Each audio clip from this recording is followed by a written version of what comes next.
हम्म। आज अपने को देखना है ये भजन, अरहंत सुमर मन बावरे।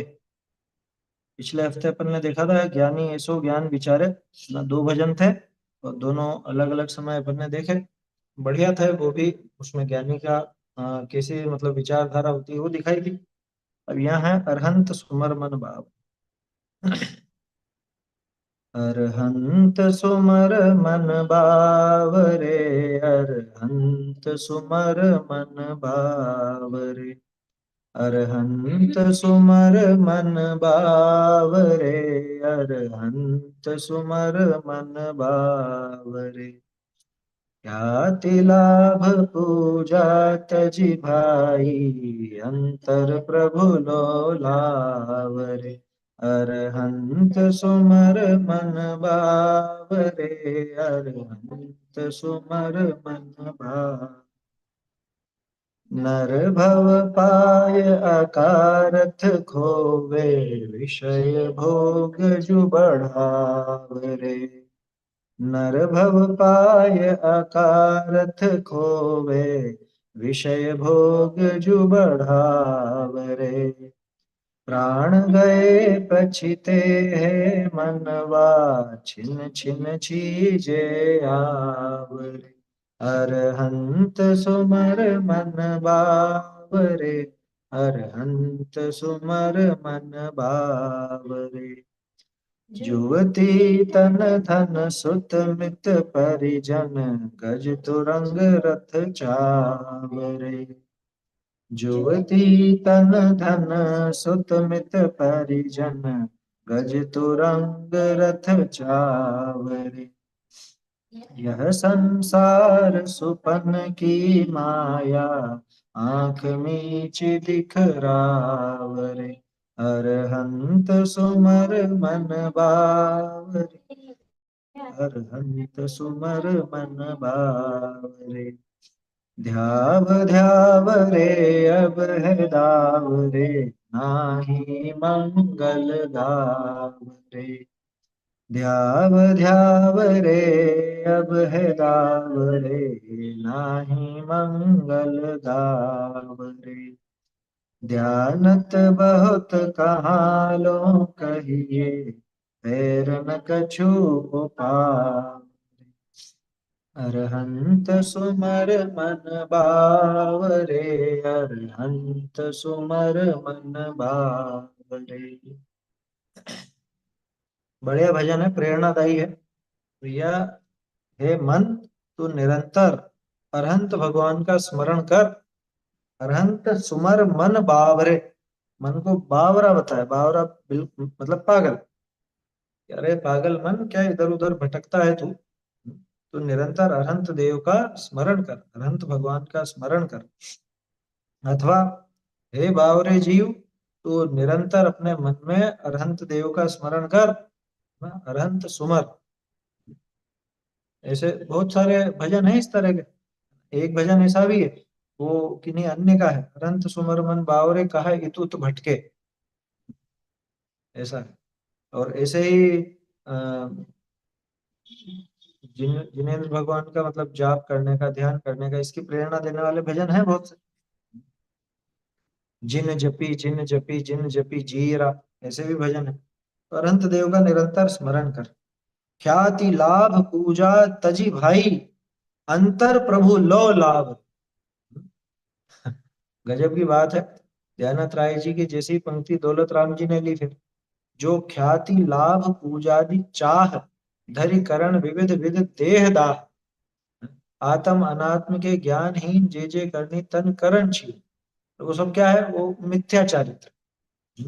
मिथ्या चारित्र की परिभाषा में लिया तो माने ख्याति, लाभ और पूजा, इनके चक्कर में आकर के जीव किन्हीं कुदेव आदि को भी पूजने लगता है। उनके चक्कर में विपरीत कार्य भी करने लगता है, पाप क्रियाएं भी करने लगता है। तो यहाँ पहले उन्हीं को छुड़ाया। भैया तू ख्याति लाभ पूजा इत्यादि को तज करके, हे भाई, अंतरंग से ही प्रभु के प्रति लो लाभ रे। लो यानी लगन, उनके प्रति की ही लगन लाओ, उनके प्रति ही लगन लगाओ। ये ख्याति लाभ पूजा इनमें कुछ नहीं धरा। जगत में मेरा बहुत मान बढ़े, मेरी नामवरी हो, या मुझे बहुत लोग जाने, ऐसी ख्याति किसी भी काम की नहीं। इस ख्याति से कुछ होने वाला नहीं है। ख्याति लाभ पूजा तजी भाई। ख्याति छोड़ के, लाभ छोड़ के, पूजा छोड़ के। पूजा कौन सी पूजा? भगवान की पूजा छोड़ दे? कह रहे भगवान की पूजा छोड़ने को नहीं कह रहे। कि जगत में जो तेरा प्रभाव है, तेरी जो ये ऐसे एक सम्मान वाली बात चलती है, तो ऐसी पूजा को छोड़ करके, अपनी बात मनवाना छोड़ करके अंतर प्रभु लो लाभ। अंतरंग से तू प्रभु की लगन लगा। एक अर्थ तो ये। दूसरा, अंतर प्रभु, अपने अंतरंग प्रभु की। बाहर जो जिनेंद्र देव मौजूद हैं, वो तो बाहरी प्रभु हैं। और अंतर प्रभु लो लाभ है। अंतर प्रभु कौन? ये अपना आत्मा, अपना शुद्धात्म तत्व। कि उस शुद्धात्म तत्व, उस अंतर प्रभु की लो लाओ, उनकी लगन लगाओ। इसमें कुछ नहीं धरा कि कोई हमारा कितना सम्मान करता है, हमको कौन इतना ऊंचा मानता है, या हमको इतना लाभ हुआ, हमें इतने सिद्धि हुई वस्तु की, इतने रुपए पैसे कमाए, ये सारी वस्तुएं हमको सिद्ध हुई। ऐसी ख्याति में, ऐसी पूजा में, ऐसे लाभ में कुछ नहीं था। अच्छा देखो, यही सब चीजें हैं जिनके चक्कर में आके जीव घोर से घोर पाप करता है। इसीलिए आचार्य देव ने हमेशा, आचार्यों ने स्पष्ट किया, क्या आया समझ? भय, आशा, स्नेह, लोभ, इनके चक्कर में आकर के ये कुदेव आदि को पूजता है। तो इसीलिए उन्होंने लिख दिया, भय आशा स्नेह लोभाच्च कुदेवागम लिंगिनाम प्रणामम विनयम चैव न कुर्यु शुद्ध दृष्टि। चलो उनके यहाँ जाएंगे तो वो हमको बहुत सम्मान देंगे, हमको ऊंचा बिठाया जाएगा सारे समाज के बीच में। सब समाज वाले नीचे बैठेंगे, हम ऊंचे बैठेंगे। हाँ? तो इसको चस्का लग जाता है उस ख्याति का, उस पूजा का। वो पूजा ही तो है, हमारा सम्मान होगा। हाँ? सम्मान आदि मिले, ये पूजा की भावना। और ख्याति की, सब मुझे जाने और सब मेरी तारीफ करें, मुझे बड़ा समझें। ऐसी जो भावना होती है, ये भावनाएं किसी काम की नहीं है भैया। किसी की ख्याति नहीं रही। आज कौन है बताओ जो भरत चक्रवर्ती को जानता है कोई आज? हम्म? चलो भरत चक्रवर्ती तो कोई कह देगा कि वो ऐतिहासिक पुरुष नहीं, हो तो पुराण पुरुष है। ऐतिहासिक पुरुषों की बात कर लो, आज कितने लोग हैं जो चंद्रगुप्त का नाम लेने वाले? अरे इतने बड़े बड़े सम्राट हुए, उनका कोई नाम तक नहीं जानता। सम्राट खारवेल हुए ना, जैन, कोई नाम तक नहीं जानता। थोड़े बहुत जो सच्चे इतिहासकार रहे, उन्होंने फिर भी परिचय देने का प्रयास किया। उन्होंने बताया भाई कौन जानता। वो सभ्यताएं यूं की यूं ही नगर के नगर निकल के आते हैं। कौन जानता है कि कैसे थे और कैसे नहीं थे?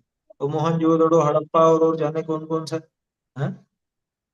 तो ये सब चले जाते हैं, कुछ भी नहीं बचता। एक समय पर वो सबसे विश्व की सबसे महान सभ्यता कहलाने वाली, वो सब मिट्टी में मिल जाती। तो किसकी ख्याति की बात करते? और किस ख्याति के पीछे पड़े हो? देखो, इसका भी विज्ञान इसको पता नहीं है, ख्याति वगैरह का। ख्याति का विज्ञान क्या है? ख्याति का विज्ञान सीधा सा है कि यश नाम कर्म का उदय होगा, है ना? यश नाम कर्म प्रकृति का उदय होता है, तो जगत में इसकी ख्याति फैलती है। अरे नहीं चाहने पर फैलती है क्या? जिसका जितना होता है उस हिसाब से। बोलो, अभी वो हिटलर को जानने वाले सब हैं, सब जानते हैं। अब बदनाम हुए तो नाम तो होगा ही होगा। है समझ में? तो प्रसिद्धि तो बहुत है उसकी। और जो बहुत, समझ लो, आध्यात्मिक हुए हों, बहुत ही आत्मानुभवी पुरुष हों, विरक्त पुरुष हों, उनको कोई जानने वाला नहीं। तो इससे उनका क्या घट गया? देखो, एक बात तो ये कि वो ख्याति अपने हाथ में है। दूसरी बात, वो ख्याति आदि अगर मिल भी जाती है तो उससे बढ़ क्या गया, और नहीं मिली तो उससे घट क्या गया। ये विगत 2000 वर्षों में, 2500 वर्षों में जाने कितने महान महान आचार्य हो गए, जिनके नाम तक नहीं जानते। उनके ग्रंथ भी समाप्त हो गए, या बहुत सौ ने तो लिखे ही नहीं ग्रंथ, तो कोई नाम लेवा भी नहीं। तो ये बताओ, उनको जो अतीन्द्रिय सुख भोगते थे वो, उस सुख में कोई अंतर पड़ गया कि हमको तो जानते ही नहीं सब? उनके सुख में कोई फर्क पड़ा क्या? अनंत अनंत सिद्ध भगवान आज विराजमान है सिद्ध शिला पर, क्या फर्क पड़ा? कोई उनको नहीं जानता है, उनका नाम नहीं लेता है, उनकी पूजा कोई नहीं करे, तो कुछ फर्क पड़ रहा है क्या? तो ये ख्याति, लाभ, पूजा, इनके चक्कर में नहीं पड़ना भैया। अंतर प्रभो लो लाभ रे, दोनों तरफ से अर्थ लेना। क्या? कि बाहर में जिनेंद्र देव के प्रति अंतरंग से ही लो लगाओ। क्या? जिनेंद्र देव के प्रति अंतरंग से महिमा होनी चाहिए। दूसरा, अंतर प्रभु लो लाभ रे। ये जो अंतर प्रभु है ना, तेरा प्रभु तुझ ही में डोले। आया समझ? ऐसा भजन है ना, छोटे बच्चों को भी गवाया जाता है। वीरा प्रभु के बोल, तेरा प्रभु तुझ ही में डोले। अंतर का कोना टटोल, तेरा प्रभु तुझ ही में डोले। ठीक है, अंतरंग, वो अंतरंग प्रभु, वो अंतर प्रभु लो लाभ रे, उसकी लगन लगाओ भैया। इसमें कुछ दम नहीं है ख्याति में, लाभ में, पूजा में। कोई अपना सम्मान कर दे तो बिल्कुल ऐसा हो जाता है? क्या बोलते हैं, 56 इंच का सीना हो जाता है इसका। है? ऐसा हो जाता है। तो कहने का अर्थ यह है, हाँ, उससे कोई फर्क नहीं पड़ता, है ना। वो सब्सक्राइबर या वो व्यूअर और उससे उसकी संख्या देखने जाओ तो वो नाचने गाने वाले और वो जो बिल्कुल व्यभिचारी हैं, उन लोगों के बहुत है संख्या, है ना। तो संख्या से तो ये चीज कैसे तो तोली जाए? ये तो सही, फिल्म वाले और खिलाड़ी और दूसरे दूसरे आजकल तो और भी बहुत से लोग हैं, उनके बहुत चलते हैं, तो उससे कोई फर्क नहीं पड़ता। भाई जैन दर्शन की को मानने वाले, पढ़ने वाले, सुनने वाले, इनकी संख्या तो कम ही रहनी है। तो इनकी कम संख्या देखकर कभी ये सोचने लगे कोई, कह रहे देखो वहां तो इतने हैं और यहाँ कम है, तो शायद वहां भी कुछ बात होगी। ये बात आई थी ना, पांचवें अधिकार में भी आई। क्या?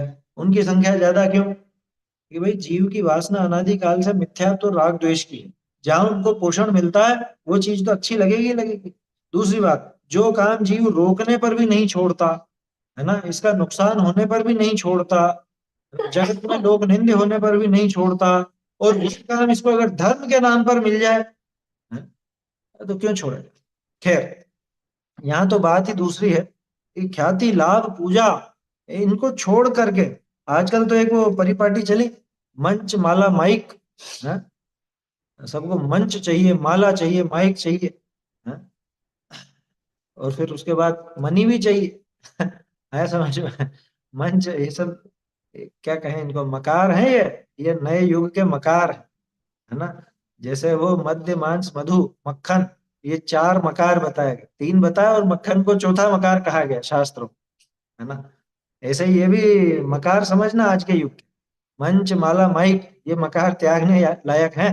त्यागने लायक का मतलब कि हम मंच पे जाके नहीं बैठेंगे, वो नहीं है पागलपन। मंच मिले तो अच्छा, ये भावना छोड़ने लायक है ना। बाकी माला वाला की इच्छा तो होनी नहीं चाहिए। सम्मान की इच्छा रहती है कि वहां सबका सम्मान किया, हमारा तो सम्मान ही नहीं किया। हम्म? हमारा सम्मान क्यों नहीं करा? और इतने सब इनका सबका, आजकल तो सम्मान की क्या करें, झड़ी लगी हुई है? सब नगरों में कोई किसी का सम्मान कर रहा है, हमारा कोई सम्मान नहीं कर रहा है, हमको सम्मान नहीं दे रहा। इसके मन में किसी को विडंबना मतलब बैठी हुई है। ख्याति लाभ पूजा तज, भाई कि भैया ये भावनाएं छोड़, इनमें दम नहीं है। पहली बात तो इनके मिलने से तू बढ़ नहीं जाएगा, ये नहीं मिले तो तू घट नहीं जाएगा, तुझे छूती भी नहीं है ये चीजें, तू तो इनसे पार तत्व है। अच्छा बताओ, उस अतीन्द्रिय सुख पर इनका क्या फर्क पड़ता है? कोई प्रभाव पड़ता है? अगर इसका प्रभाव पड़े तो वो सिद्धों का तो सुख ही कम हो जाए बिल्कुल, है? अच्छा, आपस में ही उनमें बड़े झगड़े हो जाए, अरे इनके तो, ये तो तीर्थंकर थे, इनको तो बहुत मानने वाले, हमारा तो कोई नाम भी नहीं जानता, है? वैसा सोचेंगे जो सामान्य केवली हुए। कोई फर्क है? 7 तरह के केवली देखे थे ना अपन ने? उन 7 प्रकार के केवलियों में सुख का कोई अंतर बताया गया क्या? जरा भी अंतर नहीं। जैसा सुख वो सामान्य केवली को है, वैसे ही पंच कल्याणक वाले तीर्थंकर को। और चाहे अंतःकृत केवली हो, उनको भी वही सुख वैसा ही, अतीन्द्रिय अनंत सुख। हम्म। ख्याति लाभ पूजा तजी भाई, अंतर प्रभु लो लाभ। अंतरंग से तू तो प्रभु की लगन लगा, अथवा अपने अंतरंग प्रभु की लगन लगा, आत्मा की लगन लगा। ऐसी प्रेरणा है। और देखो क्या कहते हैं, बाहर की चीजों के चक्कर में आकर के कैसे गड़बड़ हुई। नर भव पाय अकारथ खोवे, विषय भोग जू बढ़ावरे। जो विषय भोगों को बढ़ाता रहता है, और इनमें अपना बड़प्पन सोचता है, वो तो वास्तव में नरभव पाकर के, ये मनुष्य भव पाकर के अकारत खोवे। अकारत, हम्म, अकारत, अकारत मतलब बिना काम। बिना काम के लिए समंतभद्र स्वामी ने एक शब्द लिया बहुत बड़े, अपार्थक। अपार्थक आया था ना, अपार्थ केभ्य सपाप योगेभ्य, अनर्थ दंड के लिए आया था अपार्थक शब्द। तो ये अकारत खोए, बिना काम ही। अच्छा चलो, इसको इनके पीछे खोने में कुछ विशेष उपलब्धि होती हो, कुछ मिलता हो, तब तो बात समझ भी आए। लौकिक दृष्टि से कुछ मिलता हो तो फिर भी समझ में आए। लेकिन विषय भोग ऐसी चीज है कि इनमें लौकिक वस्तु भी मिलती नहीं है, बल्कि समाप्ति होती है। क्या मतलब? कह रहे विषय भोगों की सामग्री आप जुटाओगे, इकट्ठी करोगे, तो ये बताओ, उसमें तो खर्चा ही होना है ना। है? मिलेगा क्या? उसमें समय जाएगा अपना, उपयोग जाएगा, मिलेगा कुछ नहीं। इन्हीं साथ थोड़ा आनंद तो आता है क्या? कह रहे तो विषय सुख सुख नहीं दुख है, विषम बाधा सहित है, ये अपन ने देखा ही ना। तो जिसको तू सुख कह रहा है, वास्तव में वो सुख तो है। और फिर रही बात कुछ मिलेगा, बाहर की वस्तुएं जिनको अपन कहते हैं कि हाँ ठीक है लौकिक वस्तुएं हैं, तो लौकिक वस्तु भी मिलती कहाँ है विषय भोगों में? वो तो समाप्त होती है। विषय भोग भोगने में तो और धन आदि भी खर्च होता है, रुपया पैसा खर्च होता है, अपना उपयोग खर्च होता है, समय खर्च होता है, मिलता क्या है? तो अगर तू विषय भोगों को निरंतर बढ़ाता है तो नरभव पाए अकारत खोए। वही तो। अकारत है ना, बिना काम ही खोता है। बंद करो उसको, माइक बंद तो करो उसको। आज कैसे चालू हो रहे हैं ये? देखिए, तो नरभव पाकर के अकारत ही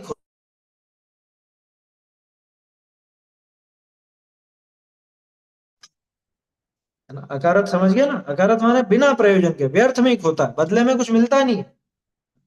बदले में कुछ मिल नहीं रहा और अकारत ही होता है मनुष्य भाव पा करके। देखो पहली बात तो मनुष्य भाव पाना कितना दुर्लभ। ये दुर्लभता देखनी है तो सम्यक ज्ञान चंद्रिका में टोडरमल जी ने दिखाई है। मनुष्य भाव की दुर्लभता मनुष्य भाव की नहीं दिखाई, असल में दिखाई है ये स्वाध्याय करने के प्रसंग की दुर्लभता। पहले तो मनुष्य पने की दिखानी पड़ेगी उसकी। क्यों? क्योंकि स्वाध्याय तो वही करेगा ना। मनुष्य बनेगी भी कैसे दिखाई कि ये मनुष्य पर्याय द्रव्य से भी दुर्लभ, क्षेत्र से भी दुर्लभ, काल से भी दुर्लभ, भाव से भी दुर्लभ, ऐसा वर्णन किया था, है ना। द्रव्य क्षेत्र काल भाव से कैसे दुर्लभ? इस संख्या देखो, द्रव्य में तो संख्या ही आएगी द्रव्य में।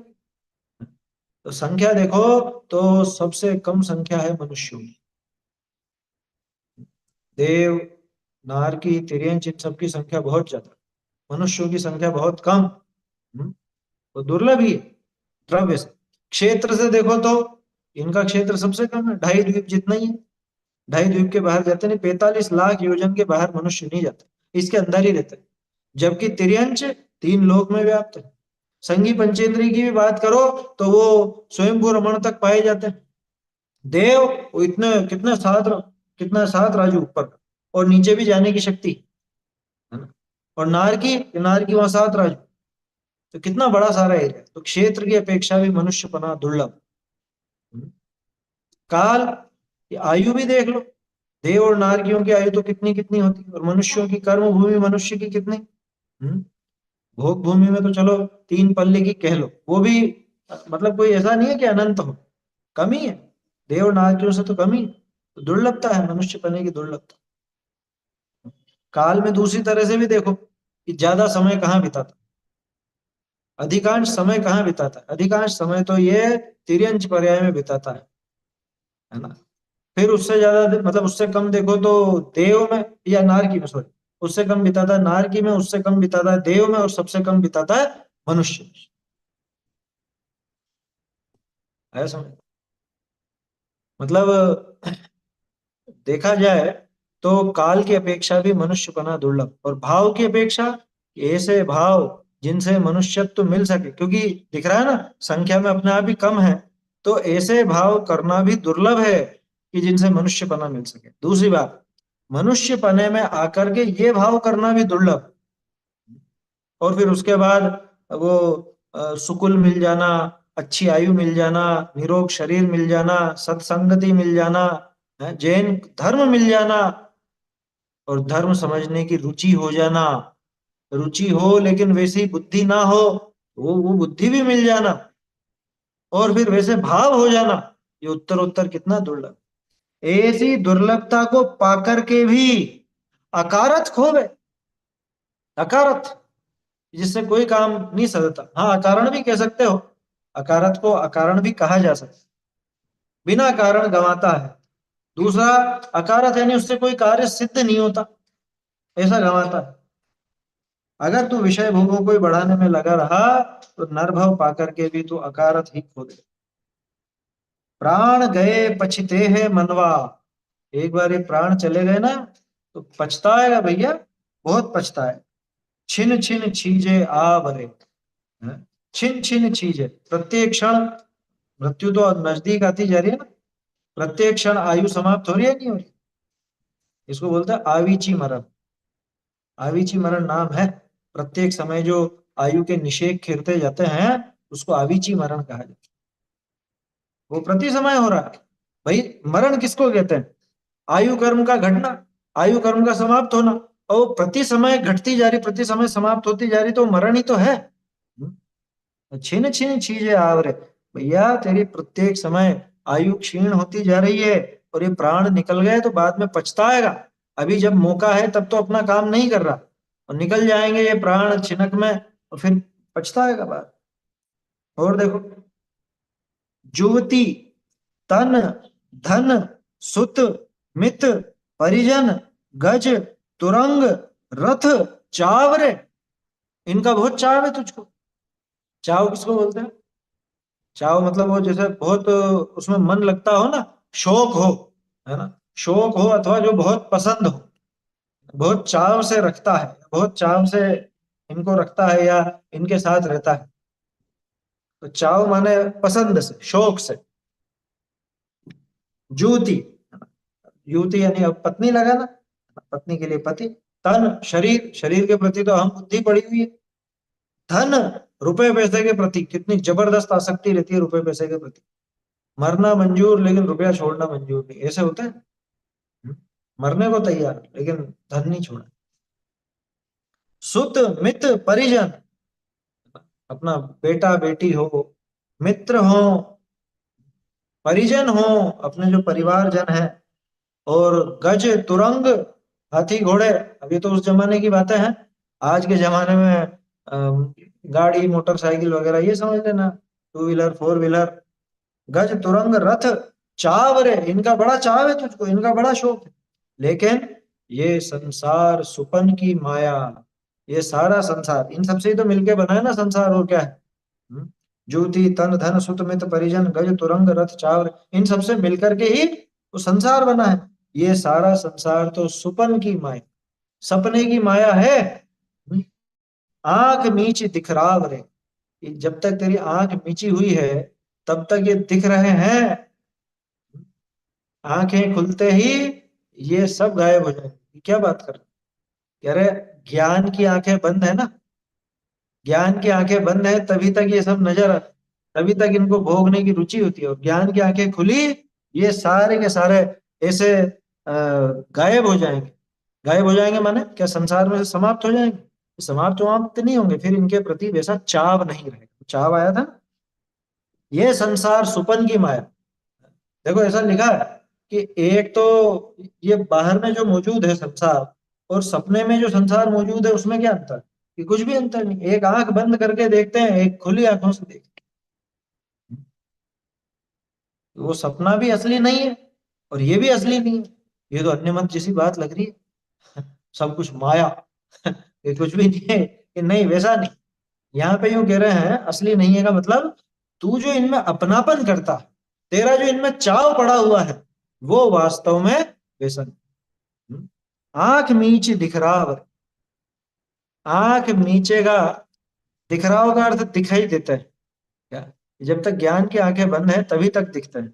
इसमें एक संभावना और दिखती थी ना, बिखराव रे, आंख मीची बिखराव रे, कि जैसे ही आंख मिची माने आयु पूरी हुई तो सब बिखर जाएगा ये संसार।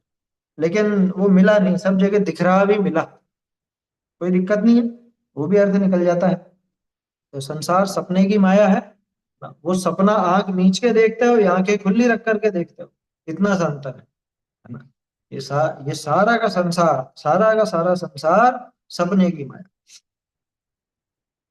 ऐसा तो बहुत से गीतों में भी लिए गया है क्या। ये सारा संसार तो अ, जगत सपने की है माया और जगत एक छाया, इस तरह के कुछ आते हैं, भजनों में भी आते हैं, गीत में भी आते हैं। आंख मीची दिख रहा, ये सारा संसार सपने की माया, सपना ही तो है। जैसे सपना आपको सुबह उठने पर याद नहीं रहता है ना, ऐसे ही अब ये बताओ पिछले भव का कुछ भी याद है, कुछ भी कोई भी बात याद, कुछ भी याद नहीं। हाँ किसी किसी को हो सकता है कुछ स्मरण आ भी जाए, लेकिन भूल ही जाते हैं ना। हम्म, अधिकांश की स्थिति तो यही, भूल जाते हैं। कैसे भूल जाते हैं, कि जैसे रात में ही देखा हुआ सपना भूल जाते हैं। तो बोलो उस भव में वो सारी चीजें सच थी या नहीं थी। मतलब हम तो यही सोचते थे कि हाँ ये मेरा, ये मेरा, ये मेरा, ये परिवार मेरा, ये हाथी घोड़े मेरे, ये रुपया पैसा मेरा, ये मकान मेरा। और अब तो कुछ भी याद नहीं आता। तो इसलिए कहा ये सारा का सारा संसार सपने की माया। हाँ उठ मूरख रुदन मचायो, सपने में राज कमायो। हम्म, आए समझ, सपने में तो बन गया मैं राजा हूँ, क्या खुद को राजा बनते हुए देख लिया सपने में, ठीक है, अपन तो राजा और राजपाट चल रहा है बढ़िया, और सारी प्रजा अपना कहना मान रही है, ऐसा सब सपना चल रहा है। और एकदम आंख खुली तो अब क्या दिखाई दे रहा है, वही अपनी टूटी झोपड़ी, उस झोपड़ी में पड़ा हुआ है। और कहाँ राजमहल था और यहाँ तो कहाँ टूटी फूटी सब चीजें हैं। तो फिर रोने लग गया। तो उठ मूरख रुदन मचायो, है ना? सपने में राज कमायो और उठ मूरख रुदन मचायो, मूरख उठ करके रोने लग गया। ऐसे ही है ये संसार सपने की माया। ये संसार टिकने वाला नहीं, टिकने वाला नहीं मतलब अपन नहीं टिकने वाले असल में, तो यहाँ पर वो तो टिकेंगे, संसार की वस्तुएं भी टिकेंगी और हम भी टिकेंगे, लेकिन ये जो एक बनाव बना है, और खास चीज इस बनाव में जो हमने ममत्व किया, राग आदि जिससे भी किया, ये सब तो छूट ही जाने वाला। ममत्व भी पलट जाएगा क्या। अभी जो हम कहते हैं ना, अरे नहीं हम इसके बिना तो नहीं रह सकते, और ये तो हमको सबसे ज्यादा प्यारा है और ऐसा है और वैसा है, ये सारी बातें अपन करते हैं, हैं? आंख मीचे बाद यानी आयु पूरी हुए बाद याद तक नहीं आना, और ममत्व का विषय भी बदल जाए, फिर कोई दूसरा हो जाए। आए समझ में? इसलिए ये सारा का सारा सपने की माया जैसा है। कई बार ऐसा विचार आता है कि ऐसी जब सब चीजों को बहुत ज्यादा आगे बढ़ा के उन लोगों ने ऐसी वो कल्पना कर ली कि ये सब माया माया, कुछ भी नहीं, कुछ भी नहीं, उन्होंने कुछ ज्यादा आगे बढ़ा लिया इसको। वो ये नहीं समझे कि असल में इसकी भूल तो अपनी मान्यता की है। ये वस्तुएं झूठी नहीं है, वस्तुएं तो जो है सो है, लेकिन मैंने इनको जो अपना मान रखा, अपने अधीन मान रखा है, या इनमें कुछ कर्तृत्व भोक्तृत्व अथवा यहाँ तक कि ज्ञातृत्व भी मान रखा है, वो सारा मानना मेरा झूठ। वस्तुएं झूठी नहीं है, मैं भी झूठा नहीं, वस्तुएं भी झूठी नहीं, ये सब तो सत्ता रूप पदार्थ है ना, इनका तो रूप बदलता रहता है। लेकिन मैंने जो इनमें कर्तृत्व भोक्तृत्व किया, ममत्व परिणाम किया, अथवा शरीर में अहम किया, ये सारा झूठा था, ये कुछ टिकने वाला नहीं। ये संसार सुपन की माया, आंख मीच दिख रहा, ध्याव ध्याव रे, अब है दाव रे, नाही मंगल गाव रे। ये नाही मंगल गाव रे तो अगले पद पे आएगा, अगली लाइन के साथ क्या कह रहे हैं, अब है दाव रे, अब तेरा दाव है, दाव मतलब अब मौका है, अवसर है। टोडरमल जी साहब ने लिखा ना, सब प्रकार से अवसर आ चुका है। ज्ञातृत्व कैसे है वो थोड़ी आगे की बात ले ली अपन ने, कि वास्तव में तो ज्ञान इनको भी नहीं जानता, ज्ञान तो अपने ज्ञान को ही जानता है ना, वो वाली बात। उस तरह से ध्याव ध्याव रे, अब है दाव रे, कि अब दाव आ गया है, दाव मत चूको यह, लिखा ना दौलत राम जी ने, दाव मत चूको ये, अब दाव मत चूको भैया, सब प्रकार से अवसर आ चुका है।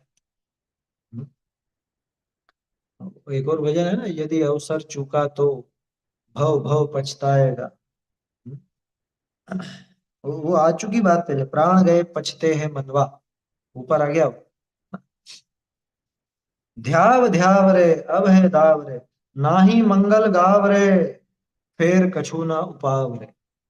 नहीं तो अगर तू मंगल नहीं गाएगा, यानी अगर तू ये ऐसा मंगल गान नहीं करेगा, है ना, अनंत देव का नाम नहीं लेगा, आत्म स्वरूप की बात नहीं करेगा, तो बहुत कहाँ लो कहिए, कहाँ तक हम कहें, बहुत ज्यादा क्या कहें, फेर न कछु उपाव, फिर बाद में कोई उपाय नहीं, क्या, बाद में कोई चांस ही नहीं है। समझ में ही बात, जैसे ट्रेन निकल जाए, छूट जाए, फिर कोई मौका है, यहाँ फिर तो मौका है, दूसरी ट्रेनें तो आती, यहाँ दूसरी नहीं आएगी, नहीं क्या, ये ऐसा स्टेशन है कि यहाँ दूसरी ट्रेन कब आवे पता नहीं, क्योंकि यहाँ अगर मौका चूका और एक बार निगोद में जा पहुंचा, तो फिर निकलने की गारंटी है क्या कोई, कि कब निकलेगा, कोई भरोसा है, कोई ठिकाना नहीं। इसके लिए अपन वो उदाहरण लेते हैं ना, सुई और धागे का, ये बंगाल की खाड़ी में तो डालो सुई, और इधर अरब सागर में डालो धागा। अब ये धागा बहता बहता जब उस सुई के छेद में से पार निकल जाए, बस उतना आसान सा, असंभव काम तो नहीं है, लेकिन असंभव जैसा ही है। तो एक बार निगोद आदि में पहुंच गया, तो उसके बाद फिर मौका मिलने वाला नहीं है। इसलिए कह रहे हैं अभी दाव है, अभी मौका है। ध्याव ध्याव रे, ध्या भैया ध्या, तो अनंत देव के स्वरूप को ध्या, और अनंत देव के स्वरूप को ध्याने की प्रेरणा क्यों दे रहे? क्योंकि उनके स्वरूप को ध्याएगा तो उनका स्वरूप समझेगा, तभी ध्याएगा, और उनके स्वरूप को समझेगा तो अपने आत्म स्वरूप को भी समझेगा ही समझेगा। जो उनको द्रव्य गुण पर्याय से जानता है, वो अपने आत्मा को भी द्रव्य गुण पर्याय से जानेगा ही जानेगा। तो ऐसा, तो बाद में फिर पछताएगा, इसलिए अभी तो मौका है, अभी तू ध्यान ले, ध्यान ले। ना ही मंगल गाव रे, अब भी अगर तू ये मंगल नहीं गाएगा, तो बहुत कहा लो कहिए, फिर हम क्या ज्यादा कहें, फिर ना कछु उपाय, फिर उसके बाद कोई उपाय नहीं है, फिर तेरे बचने का कोई ठिकाना नहीं है।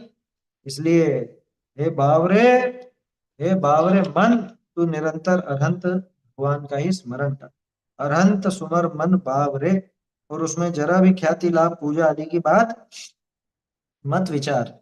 वहां तो जैसा जो बनेगा सो बनेगा, बाहरी संयोग, लेकिन तू तो निरंतर अपने अंतरंग प्रभु की लो लगा, अथवा प्रभु के प्रति अंतर से ही लो लगा। ऐसा सुंदर भजन है, बढ़िया, यहाँ पर प्रेरणा दी है काफी। अरहंत सुमर मन बा।